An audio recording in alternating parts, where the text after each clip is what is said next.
यह कहानी पूरी तरह से सच्ची है, जो मेरे दोस्त विवेक के साथ घटी थी। यह घटना मुंबई के बाहरी इलाके में हुई थी, जहां अक्सर बारिश के मौसम में अजीब घटनाएं होती हैं। विवेक ने जो कुछ उस रात देखा और महसूस किया, उसे सुनकर आपकी रूह कांप जाएगी।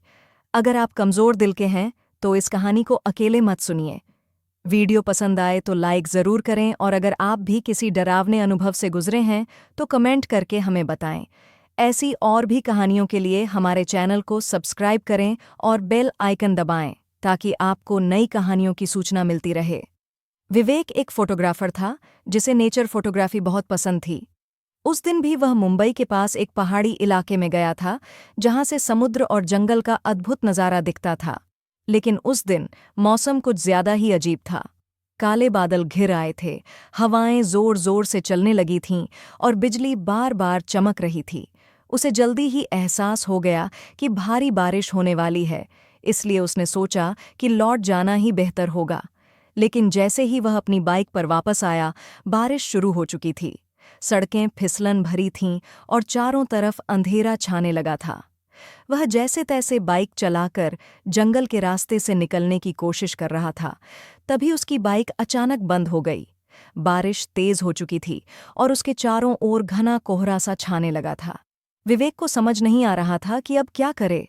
उसे कुछ दूर एक पुराना टूटा फूटा बंगला दिखाई दिया। मजबूरी में वह उसी तरफ बढ़ गया, क्योंकि वहां जाकर कम से कम बारिश से बच सकता था। लेकिन उसे यह नहीं पता था कि वह जगह उसे जिंदगी भर डराने वाली थी। बंगले में घुसते ही उसे एक अजीब सी बदबू आई, जैसे किसी चीज के सड़ने की।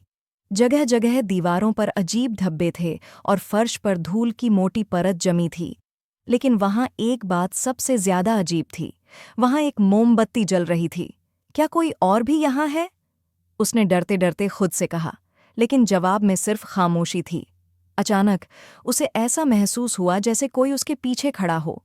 उसने झटके से मुड़कर देखा, लेकिन वहां कुछ नहीं था। लेकिन तभी टप टप टप, उसके ठीक पीछे किसी के गीले पैरों की आवाज आई।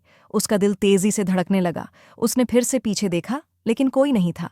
मगर अब वह महसूस कर सकता था कि कोई अनदेखी शक्ति उसके बहुत करीब थी। तभी बिजली चमकी और वह एक पल के लिए सन्न रह गया। उसने देखा कि कमरे के कोने में एक परछाई थी, एक स्त्री की परछाई।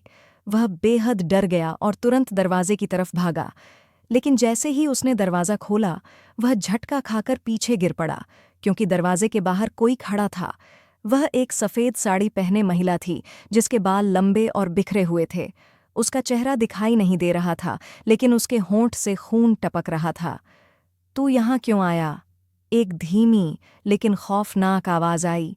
विवेक पूरी तरह से पसीने में डूब चुका था। उसने खुद को संभालकर भागने की कोशिश की, लेकिन उसके पैर जैसे जकड़ गए थे। तभी वह औरत धीरे धीरे उसकी तरफ बढ़ने लगी।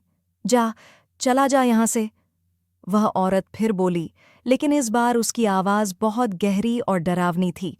विवेक हिम्मत जुटाकर खड़ा हुआ और तेजी से दरवाजे की ओर भागा। लेकिन जैसे ही उसने कदम बढ़ाया, उसकी आंखों के सामने अंधेरा छा गया। जब विवेक को होश आया, तो वह अस्पताल में था। उसका दोस्त रोहन उसके पास बैठा था। "क्या हुआ था मुझे?" विवेक ने हकलाते हुए पूछा। रोहन ने बताया कि जब वह सुबह उसे ढूंढने निकला, तो उसे जंगल के बीचों बीच बेहोश पड़ा पाया। उसकी बाइक भी टूटी हुई थी, और अजीब बात यह थी कि उसके शरीर पर जलने के निशान थे, जैसे किसी ने अंगारों से उसे छुआ हो। "तू उस बंगले में गया था क्या?" रोहन ने गंभीरता से पूछा। विवेक ने धीरे से सिर हिलाया। "पागल है क्या? वो बंगला बरसों से बंद पड़ा है। वहां जो भी गया, जिंदा वापस नहीं आया। कहते हैं कि बारिश की रात वहां एक आत्मा प्रकट होती है, और जो उसे देख लेता है, वो या तो मर जाता है या फिर पागल हो जाता है।" विवेक के रोंगटे खड़े हो गए। उसे अब भी याद था कि उसने क्या देखा था। वह सफ़ेद साड़ी वाली औरत, वह खौफनाक आवाज़ और वह जलने के निशान। क्या वो सच में किसी आत्मा से मिला था, या फिर यह सब सिर्फ एक भ्रम था? ये कोई नहीं जानता, लेकिन तब से लेकर आज तक वह कभी भी अकेले बारिश में बाहर नहीं निकला। अगर आपको यह कहानी पसंद आई हो और आप ऐसी और भी डरावनी कहानियां सुनना चाहते हैं, तो लाइक, शेयर और कमेंट करना ना भूलें। और हाँ, हमारे चैनल को सब्सक्राइब करें ताकि आप कोई भी भूतिया कहानी मिस ना करें।